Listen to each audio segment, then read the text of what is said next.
Hello. First, I want to thank all of you for being here to listen to my presentation, the others' presentations. I also want to thank Father Antoni and Xiaojin for inviting me and putting all this together. So the way I want to introduce the Korean archives is to look at one particular Korean Catholic and a document he produced. That person is Alexius Hwang Sayung. He was an early leader in the Korean Catholic Church. And when the persecution of 1801 broke out, and that's the first major anti-Catholic persecution, most of the leaders were arrested very quickly. But he wasn't as well known, so he was able to escape to the countryside. And while he was in the countryside, he wrote this letter on a piece of silk, and it was on a piece of silk so that it could be sewn into someone's clothes and then smuggled into China, where it could be delivered to the Bishop of Beijing.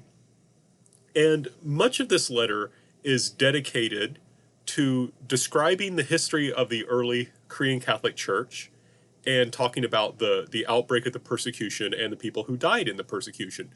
So it's a very important historical source because there's not a whole lot.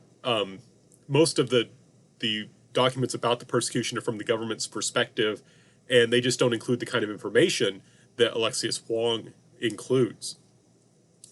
The last part of the letter, and you can kind of see where there's the division, this part here, Alexius Hwang is trying to come up with proposals to obtain religious freedom for Korean Catholics and to stop the persecutions and to get a new priest because the first priest was executed. And he has several proposals for how to do this. Some of them are very uncomfortable to Korean nationalists today. So, for example, one of them involved just basically the Qing Empire taking over Korea and making it a part of the empire. And another involved the Pope arranging having the European countries put together an armada and basically bring, several dozen ships, several tens of thousands of troops, and forcing the Korean government to stop persecuting Catholics. Now, unfortunately for Alexius, he is going to be found with the letter still in his possession. And you can guess the Korean government was not very happy about that. And he was tortured, executed, posthumously dismembered, and his family sent into slavery. And of course, the government seized the Silk Letter. So this is a fascinating document, the Silk Letter. It was written by a Korean in Chinese, then transcribed into government records. A fake Silk Letter was made for the Chinese government because the Koreans had killed the Chinese priest who was in Korea, and the Koreans were afraid that they might get into trouble, that the Chinese might start asking questions, that they might hear about this incident, and they made a fake Silk Letter that did not include anything about the Chinese priest being killed and did not include anything about the Qing Empire taking over Korea. Later, a anti-Catholic scholar will get access to the original Silk Letter and copy it into a personal anti-Catholic work that his family maintains. The French missionaries will also manage to get a copy, and it will be translated into French and included in an early work on Catholicism. Later, the Korean a French missionary will actually buy the original Silk Letter, and then the letter will be translated into Korean. And there's multiple translations, and of course, Dr. Don Baker and myself translated it into English. Now, one thing this shows us is the international and collaborative nature of the Korean Catholic archives, right? There's a bunch of different types of people doing lots of different things in different places. And I think that's one thing that really makes this perhaps stand out. It tells us something of its character. Now, I talk a lot about the Korean Catholic archives in an article I wrote on that subject that was published by the Korea Journal. And I don't want to spend a lot of time talking about my findings there. I do want to summarize them very briefly, but I want to talk about some more practical things. But in that article, I talk about some of the theoretical connections about archives. And, it's more than just a set of documents. That archives are founded for some kind of purpose, and that affects the historical record. I also talk about how the archives center is going to shift. The central archives of Korean Catholicism had been in France, particularly, but also to a certain extent the Vatican had been in Europe. But over time, as the Korean Catholic Church developed, increasingly the center of the archives is going to shift to Korea. As you can maybe guess, much of the archives is dedicated to seeking the beatification and canonization of the martyrs of Korea. So even during the time of persecutions, whenever there was a let up, there were attempts to do research to try and find information about the Korean martyrs, or I should say the martyrs of Korea. And a large part of that was to document them in hopes that they could one day become saints. And of course, that shapes the archives very deeply. Is one reason we have it, but it also means that we're kind of focusing on the heroes of the faith, right? You're not going to learn necessarily all that much about the people who gave up their religion when faced with persecution, for example. It's going to be a much more heroic picture as we just because of the nature of why those archives are being established. Now, I do try and say the martyrs of Korea in this presentation.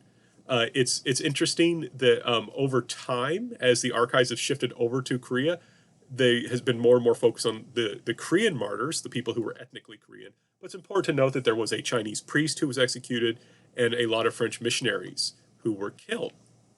So I like to say martyrs of Korea to include them, especially as they're kind of being excluded, I think, as time goes on. And the focus here of my presentation, primarily what I want to do is to not simply talk about the available archives, but in a way so that people who aren't familiar with Korea but want to use the archives can do so, even if they don't know Korean. And of course, I also want to focus on the electronic archives because of issues of COVID-19. Who knows what the future will bring, how easily we can do research. But I want to give you a sense that of what archives are out there and what they can, how you can access them. So we'll first start off talking about the records that are produced in China. So Korea had long sent tributary missions to China, and I like this comic. This is a Korean comic that shows how Chosun Korea kind of saw its relationships with other countries. You've got, they consider themselves equal to like Japan and to the Jurchen, but they had to respect the Ming, and that meant they had to send tribute missions to China, and they usually send at least 2 a year, but they might even send more. Like if if there was a special event in China, they might send another mission. And what's really important is that they used classical Chinese to communicate when they would go on these missions, and just in general. So Koreans, of course, spoke Korean.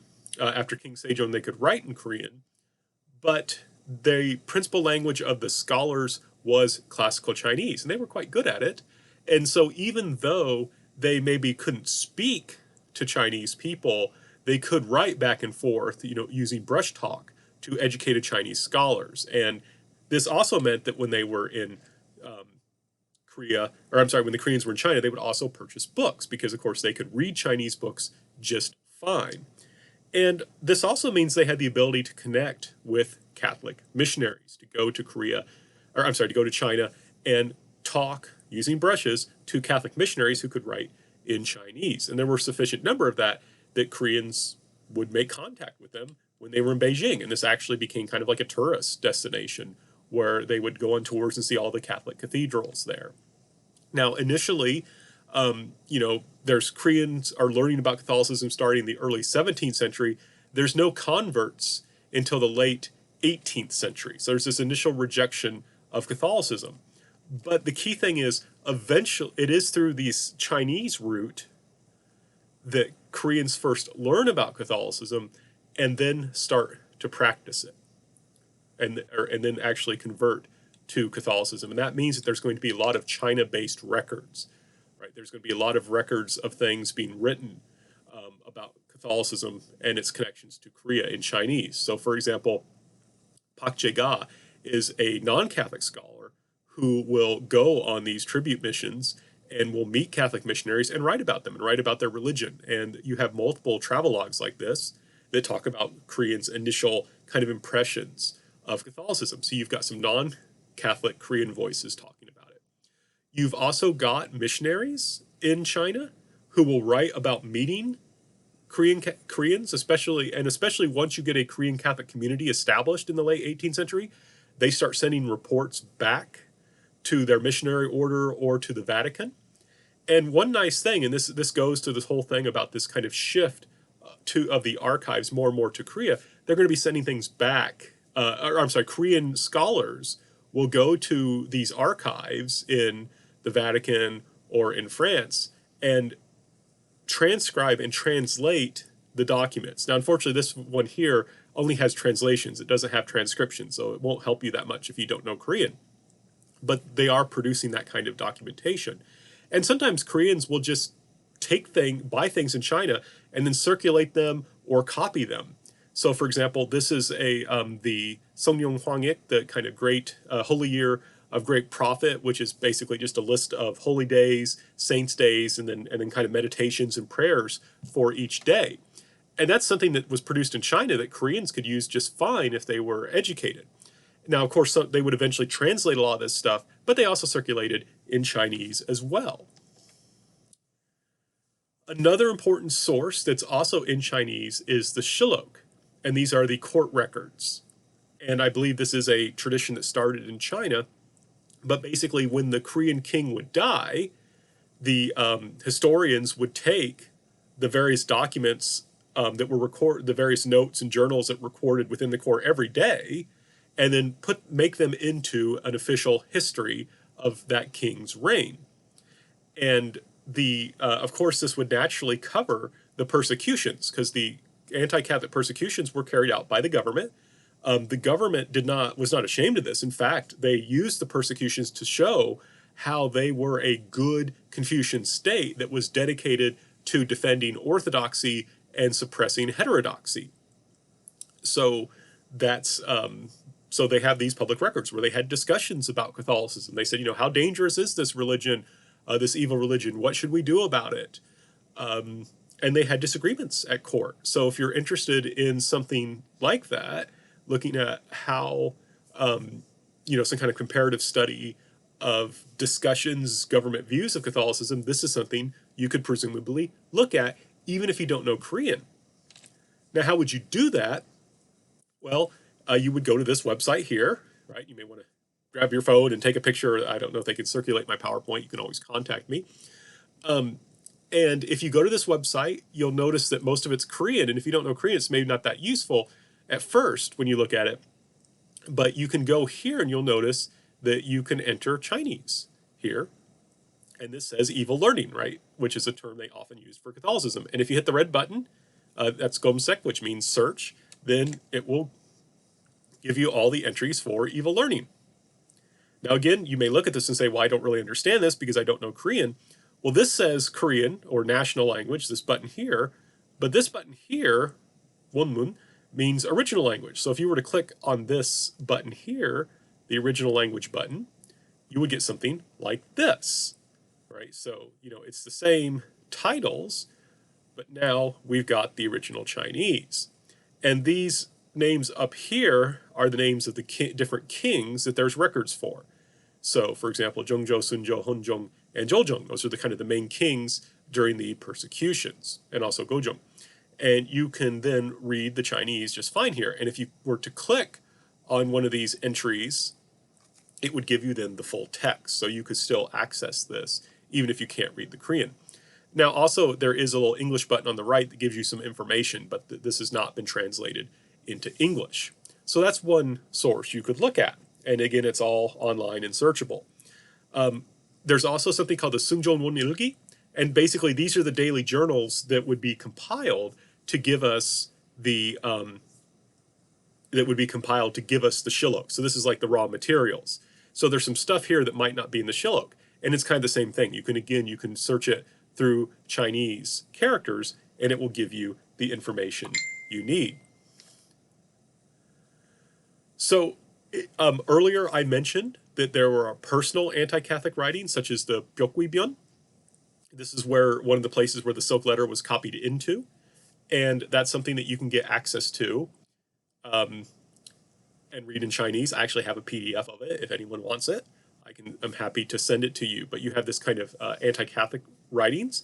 The book that I mentioned earlier that Dr. Baker and I translated of the Silk Letter, he also included some anti-Catholic writings in there as well that have been translated in English. So if you're interested in that, you can certainly see that kind of anti-Catholic critique in China and Korea. There's also interrogation records, and this is an example of one. And these are often in Chinese, not always searchable. This particular volume is from the Interrogation Records of 1801. It's not searchable, but it is in Chinese, so you can read that if you read Chinese.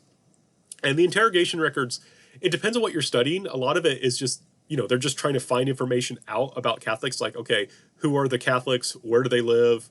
So you can go track them down. And that might not be the most useful thing to you, but sometimes they do get into debates and they discuss the religion and so forth. And if you're interested in searching through interrogation records, there's also a website that lets you do that, right? This one right here, and this will let you search the interrogation records. You can see the Chinese, you can see the Korean. Unfortunately, there's no English to be seen here, but you can, again, look up the Chinese. So in particular, if there's a Chinese, if you know the Chinese name of someone or something you want to look up, you can do it that way.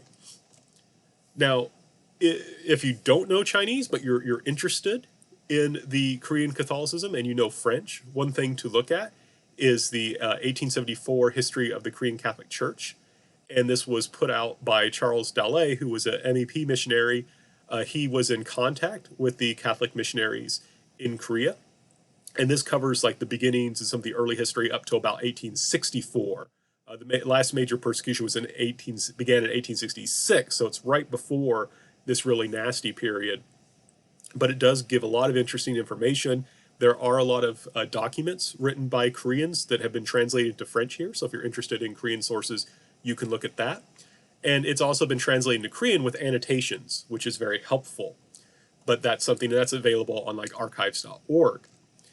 Now, there's also some Korean records that Koreans wrote in Korean, which isn't particularly useful to you if you don't read Korean. There's also some classical Chinese things written by Koreans, but not a whole lot. So, for example, there is like a document written in 1830, or submitted in 1839 by Paul Chung Hasang, which is basically a defense of Catholicism, why the government should stop persecuting Catholicism. That's in Chinese, but there's not a whole lot of that. If you're wanting Korean voices, one of the best ways to get to it is to look at the work of the first two Korean Catholic priests, Father Andrew Kim Dae-gun here on the left, and Thomas Chae-young Sung-oh.